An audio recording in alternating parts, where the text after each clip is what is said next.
Táto hra má názov horší ako Marvel filmy v 21. storočí. The Amazing Spider-Man and Captain America in Doctor Doom's Revenge. Pýtam sa, prečo? Ako dlho možno vyslovovať jeden názov hry? Spider-Man hra z roku 2000. Táto.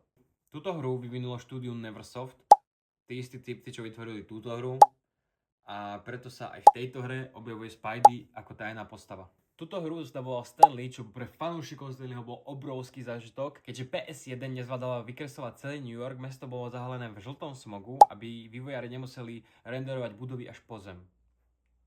Smart, ako.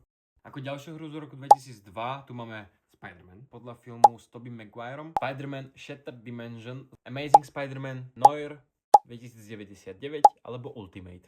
Ak by som mal spomenúť jednu z roku 2011, tak to budú dve. Môžeš sem hodiť follow. Ďakujem. Čau.